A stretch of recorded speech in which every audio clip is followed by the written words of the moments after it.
plot against Daniel.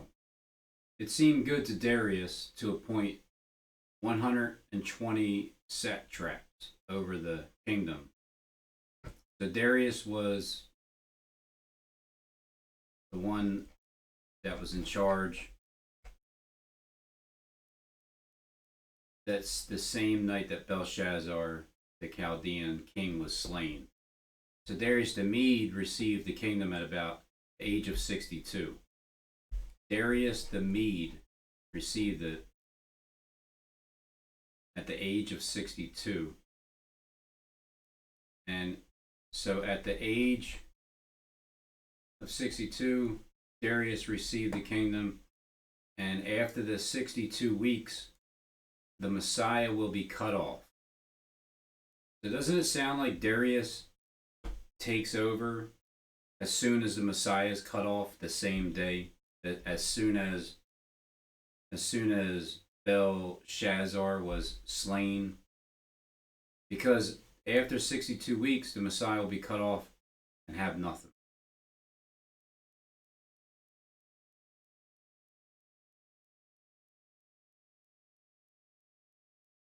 The plot against Daniel. It pleased Darius to set over the kingdom 120 princes. Darius, 120 in the upper room, which should be over the whole kingdom, which would be in charge, 120 to be throughout the whole kingdom, satraps to rule throughout the kingdom, stationed throughout the realm. Which should, it doesn't sound definitive, and that they would be in charge for Darius to set them over. And over these three presidences, commissioners, of whom Daniel was first, that the princes might give account to them, and the king should have no damage.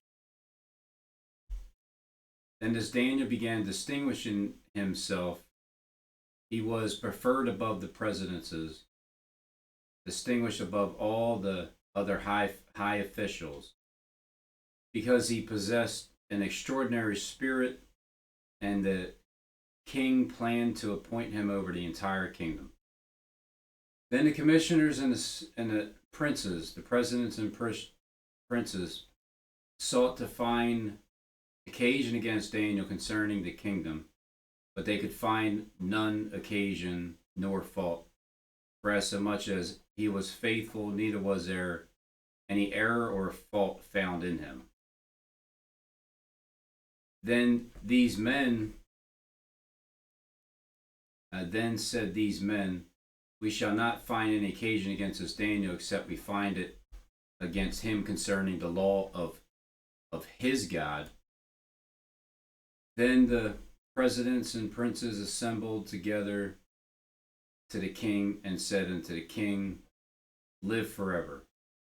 All the presidents and kingdom and governors and princes and counselors and captains and have consulted together to establish a royal statute and to make a firm decree that whosoever shall ask a petition of any god or man for 30 days, save of you, O king, he shall be cast into the den of lions.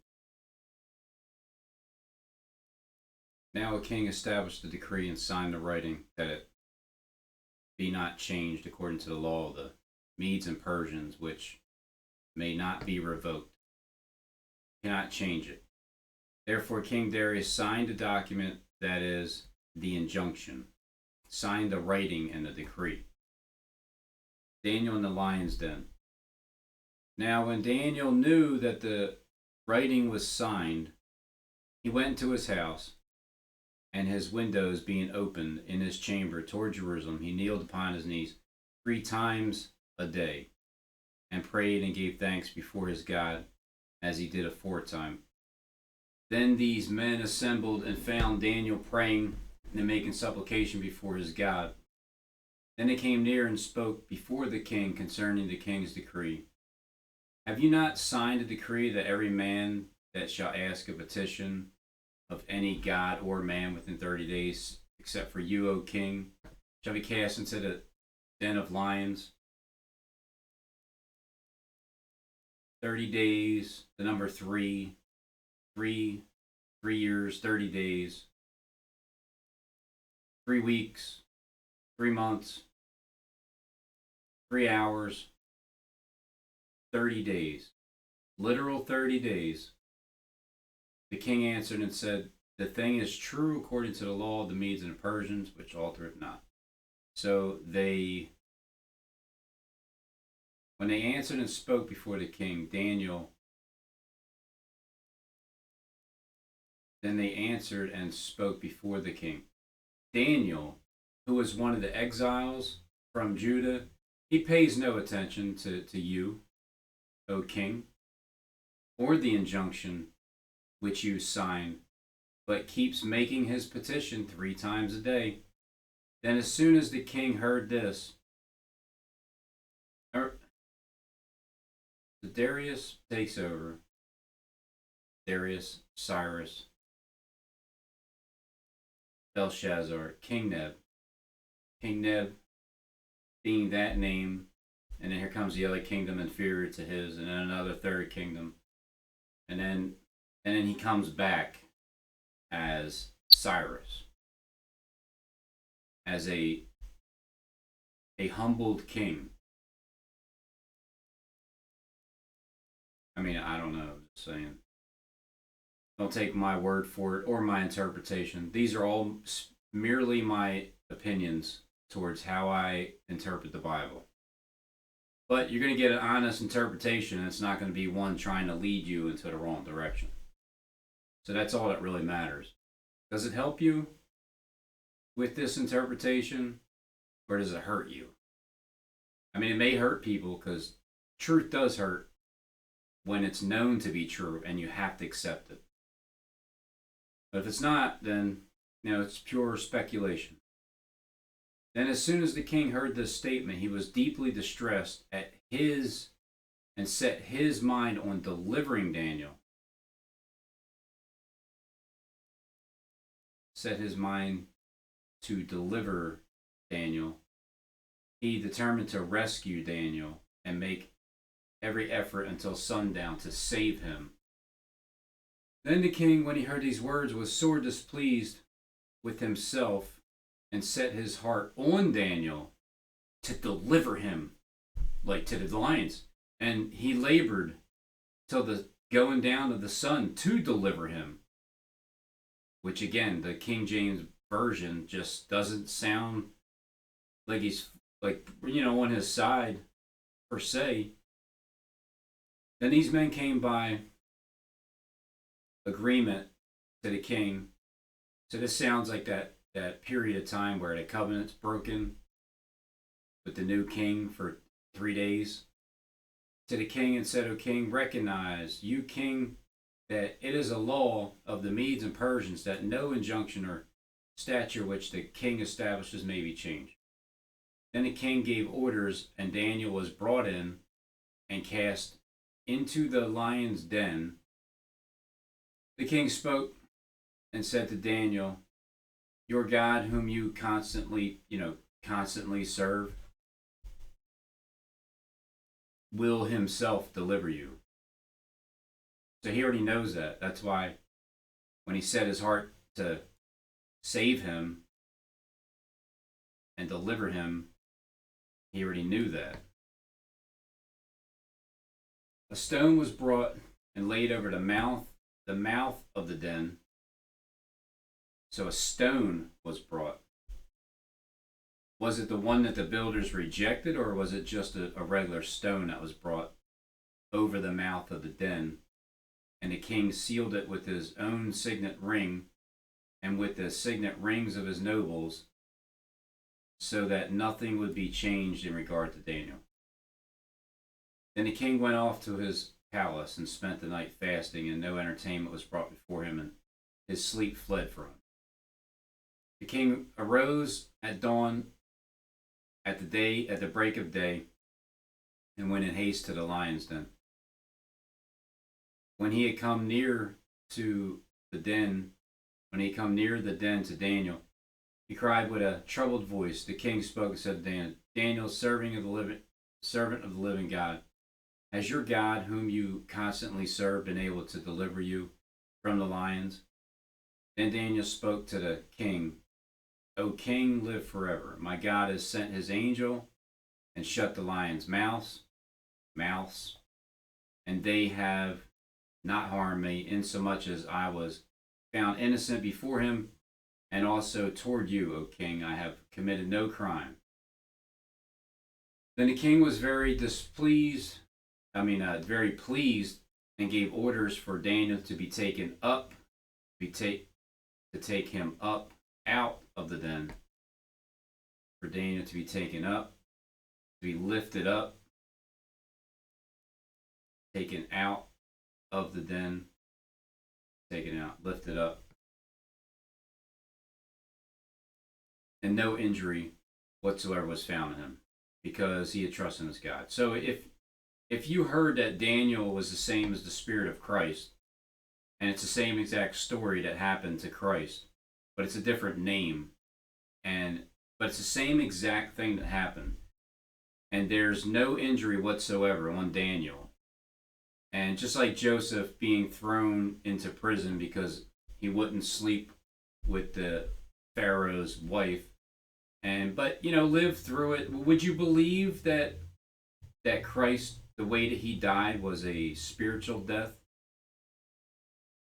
If they told that to you, with it being the actual truth, would you believe it? Would you even believe the truth if you heard it? The king's decree. Then the king, because they gave Daniel, King Belshazzar gave Daniel a golden chain and a purple robe, even though he didn't ask for it. He said, keep your gifts and give them to another. They gave Christ a crown of thorns around his head, and I believe they put him also in a robe. Was it scarlet robe or purple robe? They did the same thing to him. But the king gave orders, and they brought those men who had maliciously accused Daniel, and they cast them and their children and their wives. So here comes the second half. If this is a 7-year tribulation, well, here comes the second half. And their children and their wives into the lion's den, and they had not reached the bottom of the den before the lions overpowered them and crushed all their bones. Then Darius the king wrote to all the peoples, nations, and men of everywhere, languages, who were living in all the land, may your peace abound. So just like Nebuchadnezzar made a decree, Darius says, I make a decree that in all the dominion of my kingdom, men are to fear and tremble before the God of Daniel. For he is the living God and enduring forever, and his kingdom is one which will not be destroyed, and his dominion be forever. He delivers and rescues and performs signs and wonders in heaven, to deceive all those on the earth, and on earth, who has also delivered Daniel from the power of the lions. Because when you're a stumbling block is something that's put in front of people, cause them to stumble over it. And if you're deceived by the stumbling block, it's not the stumbling block's fault for being thrown there. You're the one tripping over it. You're the one that needs to watch out for the stumbling block. So you can be deceived by a rock. So this Daniel enjoyed success in the reign of Darius and the reign of Cyrus the Persian. That sounds like a future, so this Daniel enjoyed success in the reign of both of them. So that was the plot against Daniel. Now Daniel's vision of the 4 beasts. So it seems like it's heading back now. because here's Belshazzar, and he was already slain. So it's heading back to the first year of Belshazzar, king of Babylon. Daniel saw a dream and a vision in his mind as he lay on his bed.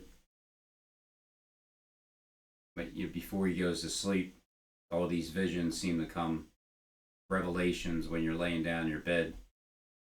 Then he wrote the dream down and pushed record and related the following summary of it. And then he uploaded a video onto the YouTube platform and said, and then Daniel said, I was looking in my vision by night, and behold, the four winds of heaven were stirring up the great sea. And the four great beasts, which were coming up from the sea, different from one another. The first was like a lion and had the wings of an eagle. I kept looking until his wings were plucked, and it was lifted up from the ground and made to stand on 2 feet like a man.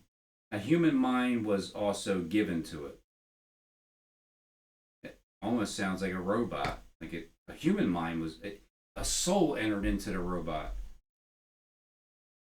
But I remember someone that was back then looking like an eagle, and it was definitely plucked up. It was one of the first ones. And he was like a lion. He was claiming to be the lion of the tribe of Judah.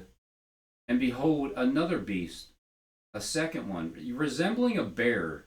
Maybe someone that hugs a bear all the time, like Russia. And it was raised up on one side, and 3 ribs were in its mouth. So he had 3 ribs in his mouth between its teeth, and thus they said to it, arise, devour much meat. After this I kept looking, and behold, another one like a leopard, which had on its back 4 wings of a bird. Is that why, Jacob, Israel, you got that? Is that why you got that tattoo on the back, to resemble that? Or is that yeah, it's wings of a bird. The beast also had 4 heads, and dominion was given to it.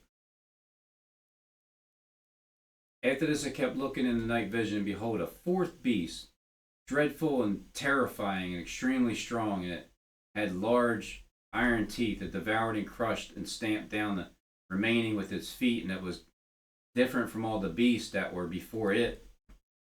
And it had 10 horns. I think this is where Kim is playing this script right now. But I also feel like somebody else has played it. It's just at this time it fits with the script. While I was contemplating the horns, behold, another little horn, a little one. So, a little horn coming up, being that final one. It's like intertwined. It's so tightly knit together. Came up among them, and 3 of the first horns were plucked out by the roots before it. And behold, this horn possessed eyes like the eyes of a man, and a mouth uttering great boast, speaking great things, spoke arrogantly, boastfully. Daniel's vision of the Ancient of Days. I kept looking until thrones were set up, and the Ancient of Days took his seat. His vesture was like the white snow, and the hair of his head was like the white pearl, white pure wool. His throne was ablaze with flames. Its wheels were a burning fire. A river of fire was flowing and coming out from before him. Thousands upon thousands were attending him, and myriads upon myriads were standing before him. The court sat, and the books were open. So the Ancient of Days. Ancient of Days.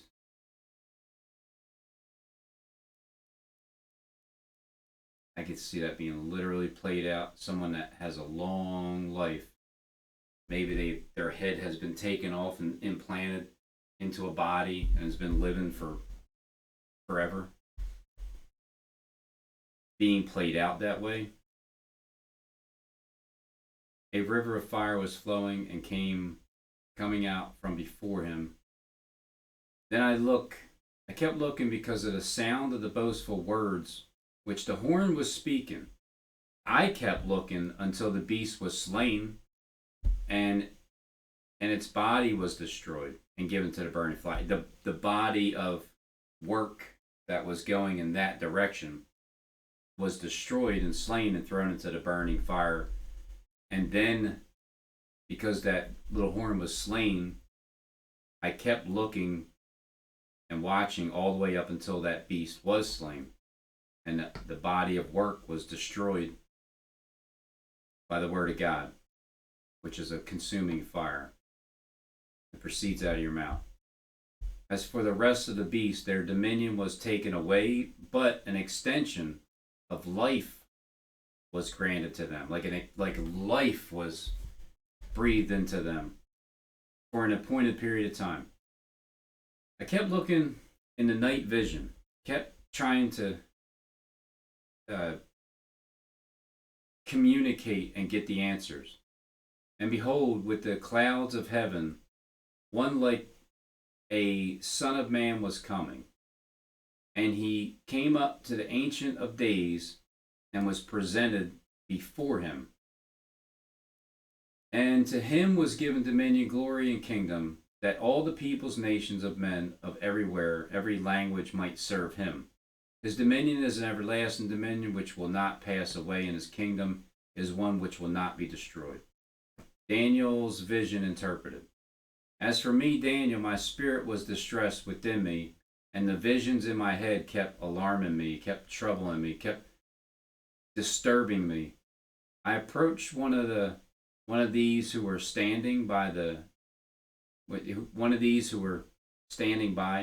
and began asking him the exact meaning of all this. Like, can you just tell me the exact what it means? So he told me and made known to me the interpretation of these things. These great beasts, which are 4 in number, are 4 kings who will arise from the earth. But the saints of the most High, of the highest one, will receive the kingdom and possess the kingdom forever, for all ages to come, forever, for all ages to come, forever and ever and ever.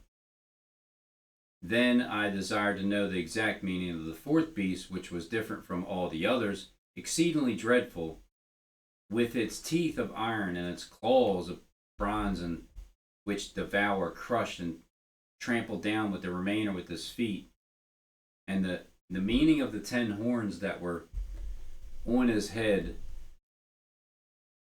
and the other horn which came up, and before 3, which 3 of them fell, namely that horn which had eyes and a mouth uttering great boastful, and which was larger in appearance than its associates, whose look was more stout than his fellows. Maybe a giant, maybe the giant, the one that's 9 foot tall or something. I kept looking, and that horn was waging war with the saints and overpowering them, until the Ancient of Days came and judgment was passed in favor of the saints of the highest one. And the time arrived when the saints took possession of the kingdom. Thus he said, the 4th beast will be a 4th kingdom on the earth, which will be different from all the other kingdoms, and will devour the whole earth and tread it down and crush it. As for the 10 horns, out of this kingdom 10 kings will arise, and another will arise after them, and he will be different from the previous ones and will subdue 3 kings. So that bear had 3 ribs in its mouth. The bear had 3 ribs in its mouth. I will rise above the stars of God, is what Lucifer said. Now, will he rise above the stars of God and be in charge as the creation, like the not only male female creation, but Satan and God creation? So you're male and female, and you have God and Satan in your spirit. It's like a full, complete being. Will have three ribs in its mouth. He will speak out against the Most High and wear down the saints of the Highest One. And he will intend to make alterations in time and in law, and the Lord God will say unto Ezekiel, Son of man, speak to Gog and tell, and thus says the Lord to Gog, speak out against the Most High, he will do. Wear down the saints of the Highest One, and he will intend to make alterations in times and in law, and they will be given into his hand for a time, times and a half. That's the fourth one. Time, times and a half. So for these 3.5 days coming up. But the court will sit for the judgment, and his dominion will be taken away, annihilated and destroyed forever. So the point is, for the fourth beast, he will crush the earth and tread it down. And the 10 horns that he has, the 10 kings with him, and another will arise after them, and he will be different from the previous ones and will subdue 3 kings. He will speak out against the Most High and wear down the saints of the Highest One. And he will intend to change alteration in times and in laws, and they will be given to his hand for time and a half. If you're looking at this as the good guy turned into the bad guy, he will speak out against the Most High, our God, little g, and wear down the freaking saints, because we're all hired to surveil and be the highest trained one, the highest trained one reviewer. And he's going to intend to try to change laws like what we're doing and change the ordinances that are lawless. Could have already been taken place if it's a 42-month period, because the Antichrist is at the same time with Christ. But the court will sit for the judgment, and his dominion will be taken away, annihilated, and destroyed forever. Nope, so that's not the one that is the good guy, because this would be the bad guy. But you know how things are switched to try to get people's perception to believe that Satan's Christ and Christ is Satan, when really they just come to the cross point, both of them, both spirits. And the lion will lay down with the lamb. Not in a literal sense, but in a peaceful manner. But the court will sit for judgment, his dominion will be taken away and destroyed. Then the sovereignty, the dominion, and the greatness of the kingdom under the whole heaven will be given to the people of the saints of the Most High, the Highest One. His kingdom will be an everlasting kingdom, and all the dominions will serve and obey him, which means the Highest One is God, the Father, the Spirit that runs the universe. At this time, the revelation ended. As for me, Daniel, my thoughts were greatly alarming me. My face grew pale, but I kept the matter to myself. Daniel's vision of the ram and Higa, or the ram and goat. In the 3rd year of the reign of Belshazzar, so this is the 3rd year, the king, a vision appeared to me, Daniel, subsequent to the one which appeared to me previously. I looked in the vision, and while I was looking, I was in the citadel of Sushan, was in the province of Elam, and I looked in the vision, and I myself was beside Uliah Canal. So it's a river. Then I lifted up my eyes and looked, and behold, a ram which had 2 horns was standing in front of the canal. So in Revelation, there's a beast that has 2 horns like a lamb, but spoke like a dragon. So 2 horns pretending to be a lamb, but really a dragon. And then a lamb that really is and has 2 horns starts speaking like a dragon. It's the language. But this one had two horns, was standing in front of the canal. And now the two horns were long, but one was longer than the other, with the longer one coming up last. So the higher one came up last. The longer one, but the other but grew up later. Highest one came up last. But I saw the ram budding westward, northward, and southward. It sounds like this ram is over in the east. And no other beast could stand before him, nor was there anyone to rescue from his power, but he did as he pleased and magnified himself. He became great.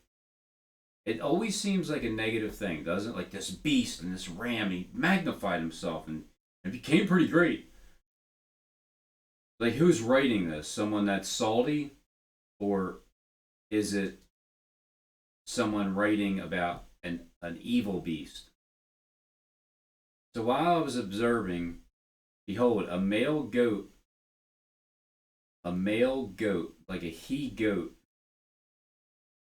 was coming from the west over the surface of the whole earth without touching the ground.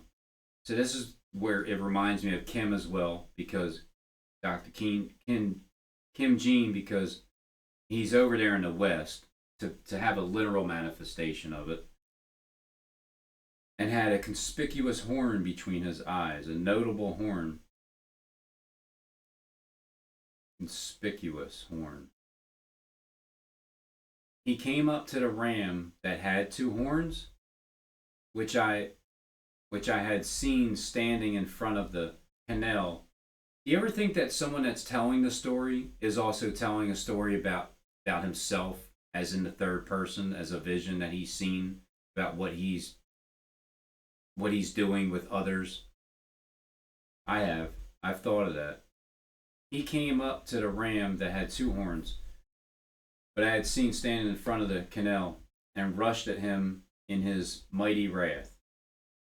Even when you rewatch videos, you can tell a story about you and like yourself and somebody else. Like in this video here, you see here the ram and the two horns over there, and the ram had. So he struck the ram and shattered his two horns, and the ram had no strength to withstand him. Two horns, two strikes. If you get two strikes, you can't upload videos.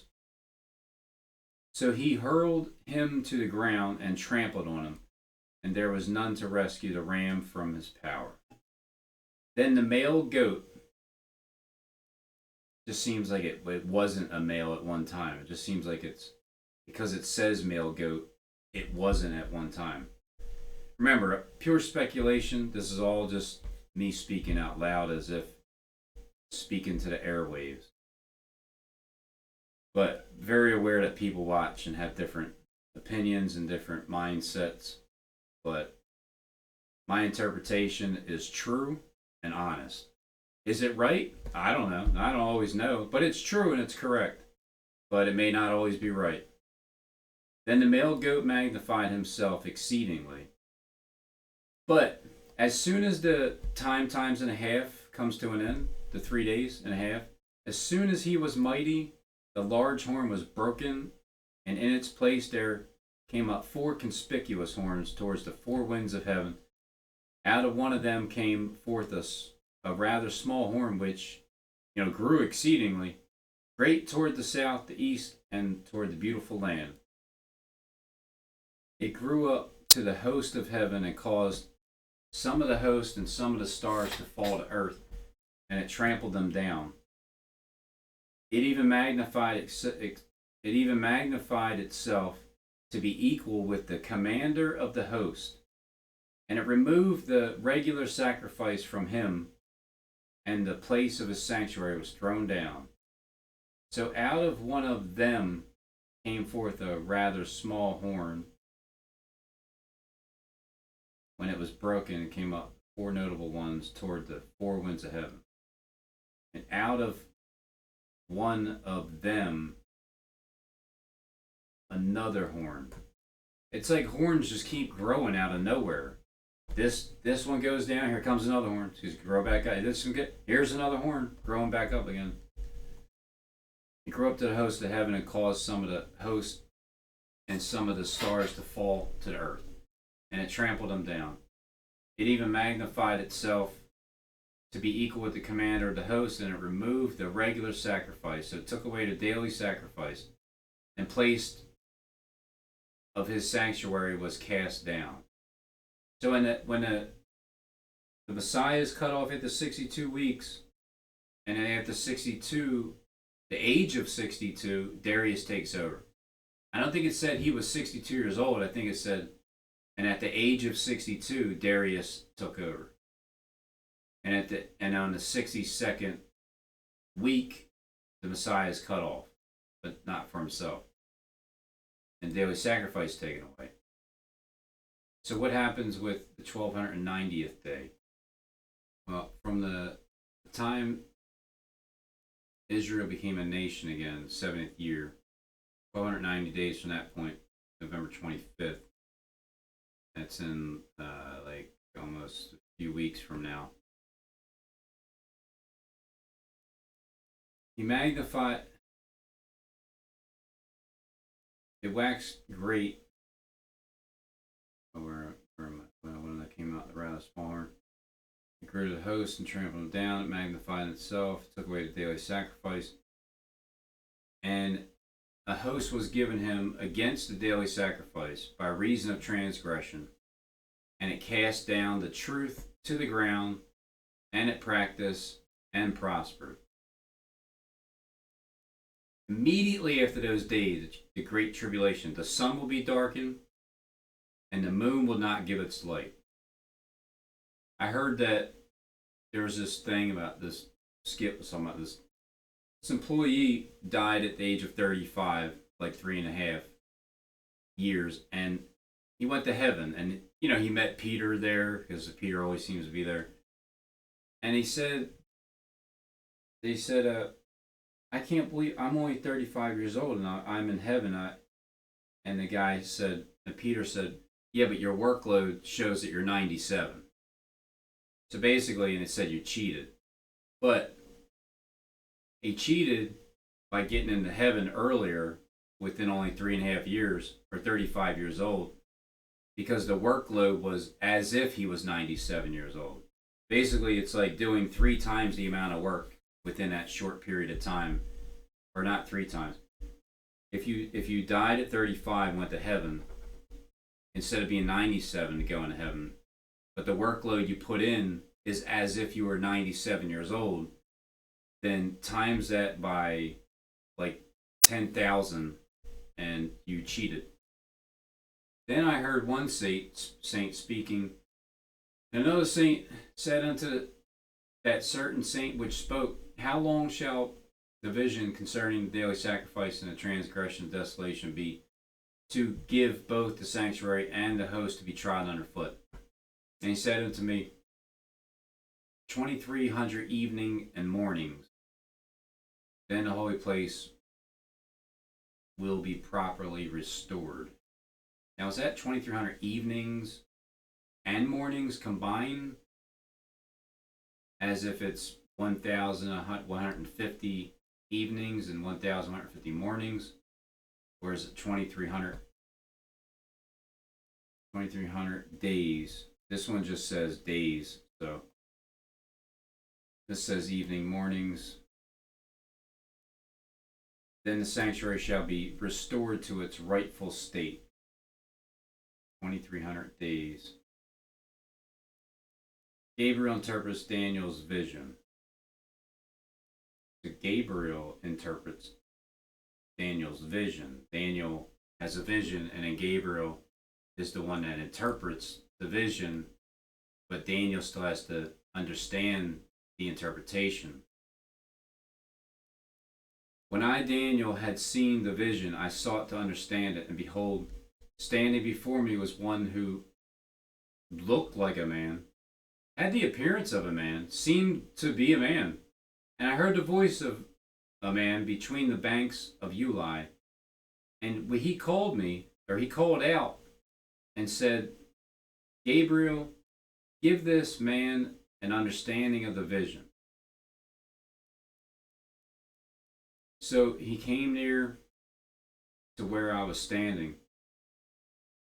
And when he came, I was frightened and fell on my face. But he said to me, Son of man, understand the vision pertains to the time of the end. Now, while he was talking with me, I sank into a deep sleep with my face to the ground. But he touched me and made me stand upright. He said, Behold, I am going to let you know what will occur at the final period of the indignation, for it pertains to the appointed time of the end. The ram which you saw, which is with the two horns, represents the kings of Media and Persia. The rough, shaggy goat, Shaggy, like Scooby and Shaggy, represented the kingdom of Greece. And the large horn that is between his eyes is the first king. I see. So the first king is the horn between his eyes, like the information, the continuance of passing the baton, and just you now have that horn, your thought pattern in front of your head, your brain. The large horn that is between his eyes is the first king. That's a large horn. The other one is a little horn coming up at the end, the very last, kind of coming up out of nowhere. The broken horn and the four horns that arose in its place.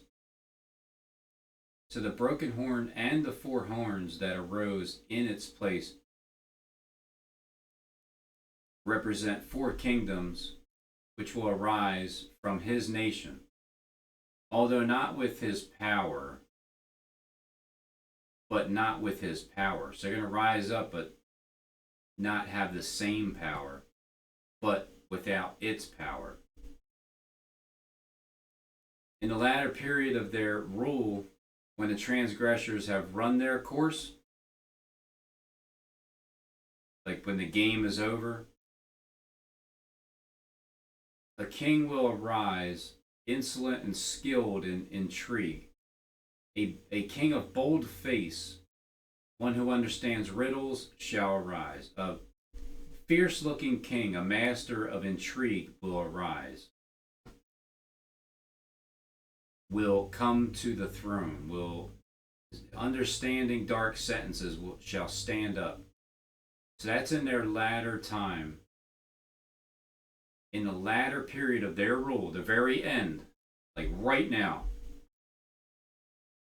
his power will be mighty, but not by his own power, and he will destroy to an extraordinary degree and prosper and perform his will.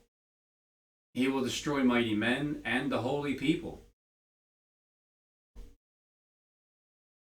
And through his shrewdness, cunning shall make deceit prosper under his hand. He will cause deceit to succeed by his influence, and he will magnify himself in his heart, and he will destroy many while they are at ease. When the house of Israel is at rest, peace, and safety, sudden destruction. He will even oppose the Prince of Princes, but he will be broken without human agency, without hand. Just like the one that is destroyed neither by anger nor battle. The visions of the evening and morning which had been told is true, but keep the vision secret, for it pertains to many days in the future. Then I, Daniel, was just exhausted and sick for days. Then I got up again and carried on the king's business, but I was astounded at the vision, and there was none to explain it. In the first year of Darius, the son of Azariah, the Median descendant, who was made king over the kingdom of the Chaldeans. In the first year of his reign, I, Darius, observed in the books the number of years which was revealed as the word of the Lord to Jeremiah the prophet for the completion of desolation of Jerusalem, namely 70 years. It says, namely 70 years ago from 1948.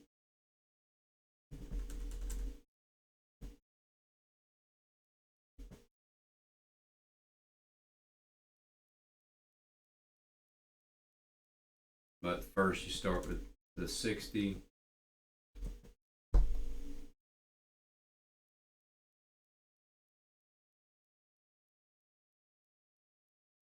October 26, 2021. In the first year of his reign, I, Daniel, observed in the books the number of years which was revealed as the word of the Lord to Jeremiah the prophet for the completion of the desolations of Jerusalem, namely 70 years. So in the first year of his reign, I observed in the books the number of years, and it was 70 years.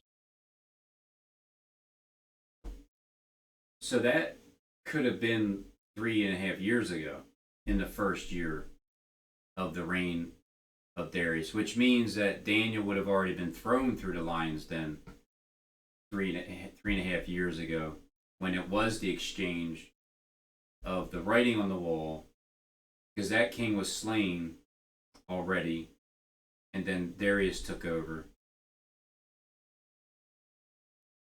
So I gave my attention to the Lord God to seek him by prayer and supplication with fasting, sackcloth, and ashes. I prayed to the Lord my God and confessed and said, Alas, O Lord, the great and awesome God who keeps his covenant and loving kindness for those who love him and keep his commandments. We have sinned, committed iniquity, acted wickedly, and rebelled, even turning aside from your commandments and ordinances. Moreover, we have not listened to your servants, the prophets, who spoke in your name, to our kings, our princes, our fathers, and all the people of the land. Righteousness belongs to you, O Lord, but to us open shame, as it is this day to the men of Judah, the inhabitants of Jerusalem, and all Israel. Those who are nearby and far, those who are far away in all the countries to which you have driven them, because of their unfaithful deeds which they have committed against you. Open shame belongs to us, O Lord, to our kings, our princes, and our fathers, because we have sinned against you.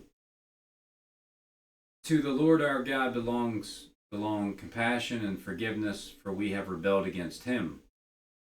Nor have we obeyed the voice of the Lord our God to walk in his teachings, which he set before us through his servants the prophets. Indeed, all Israel has transgressed your law and turned aside, not obeying your voice. So the curse has been poured out on us, along with the oath which is written in the law of Moses, the servant of God, for we have sinned against him. Thus he had confirmed his words, which he had spoken against us and against our rulers who ruled us, to bring on us great calamity, for under the whole heaven there has not been done anything like what was done to Jerusalem. As it is written in the law of Moses, all this calamity has come on us. Yet we have not sought the favor of the Lord our God by turning from our iniquity and giving attention to your truth. Therefore the Lord has kept the calamity in store and brought it in on us. For the Lord our God is righteousness with respect to all his deeds which he has done, but we have not obeyed his voice. And now, O Lord our God, who have brought your people up out of the land of Egypt with a mighty hand and have made a name for yourself. So Daniel is doing all that praying, and in the system, the one playing out Daniel is praying to the one that made a name for himself, the God that had brought his people out of the land of Egypt with a mighty hand, and had made a name for yourself. And it is this day we have sinned, we have been wicked, we have done wickedly. O Lord, in ordinance with all your righteous acts, let now your anger and your wrath turn away from your city, Jerusalem, your holy mountain. For because of our sins and the iniquities of our fathers, Jerusalem and your people have become a reproach to all those around us. So now, our God, listen to the prayer of your servant and to his supplication, and for your sake, O Lord, let your face shine on your desolate sanctuary. My God, incline your ear and hear. Open your eyes and see our desolations and the city which is called by your name. For we are not presenting our supplications before you on account of any merits of our own, but on account of your great compassion. O Lord, hear, O Lord, give, O Lord, listen, and take action. For your own sake, O my God, do not delay, because your city and your people are called by your name. Gabriel's prophecy of the 70 weeks. So Gabriel has a 70-week prophecy. And if he got started back in 2020 and you got 70 weeks that are determined, then the interpretation would be, now while I was speaking and praying and confessing my sins and the sin of my people, Israel, and presenting my supplication before the Lord God, my God, before the Lord my God, in behalf of the holy mountain of my God, while I was still speaking in prayer, then the man Gabriel, whom I have seen in a vision previously, came to me in my extreme weariness about the time of the evening offering. He gave me instruction and talked to me and said, O Daniel, I have now come forth to give you insight with understanding. At the beginning of your supplications, the command was issued, and I have come to tell you. You are highly esteemed, so give heed to the message and gain understanding of the vision. 70 weeks have been determined, have been decreed for your people and your holy city to finish transgression, to make an end of sin, to make atonement for iniquity, to bring in everlasting righteousness, to seal up the vision of prophecy, and to anoint the most holy place. So you are to know and discern that from the issuing of a decree, so from that point on, to restore and rebuild Jerusalem until Messiah the Prince, there shall be 7 weeks and 62 weeks, so 69. It will be built again with plaza and moat, even in the times of distress. So there is a temple being built now too, but it's not going to be done by February 22nd, 2022, which would be that 70 weeks literal.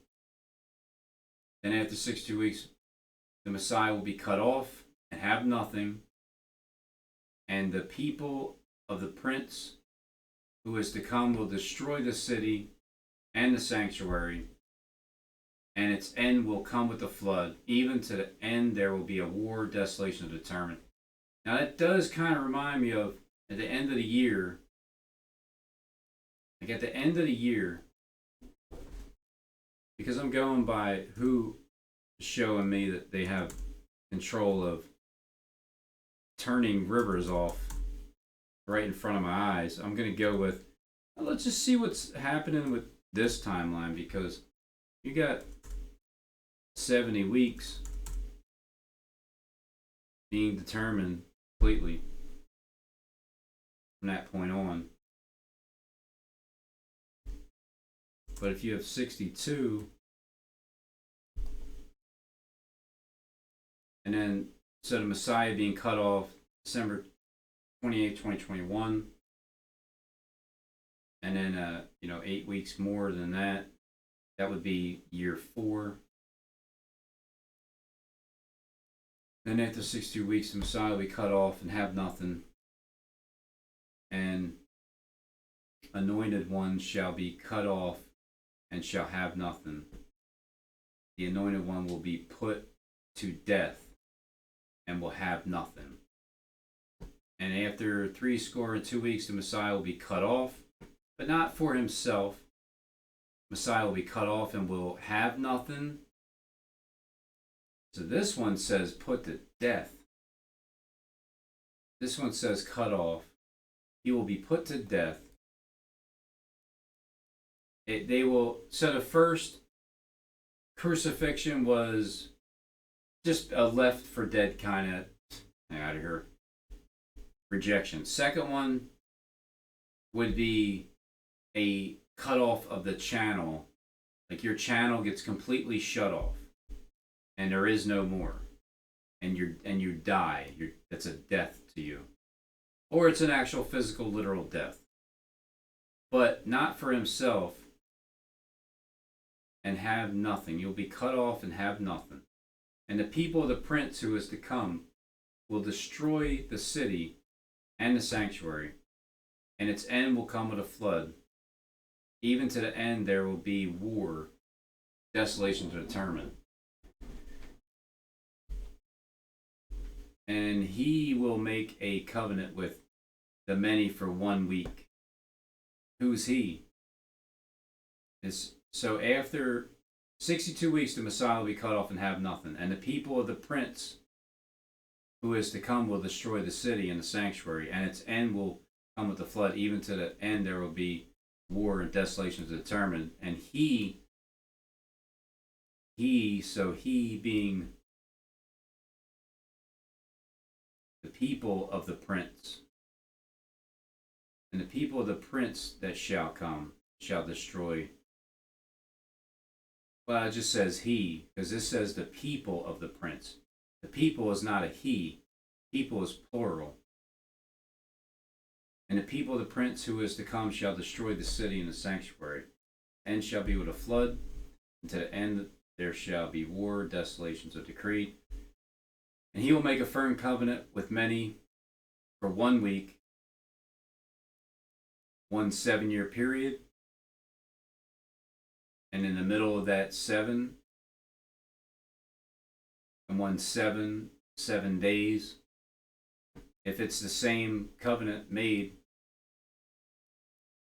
since the nation of Israel became a nation again, 70 years, then 42 months, 11/14 into the 15th, 2021, and then 3 days of peace covenant made on 11/11 would also be a covenant being broken in the middle of the week, in both ways. But in the middle of the week, he will put a stop to sacrifice and grain offering.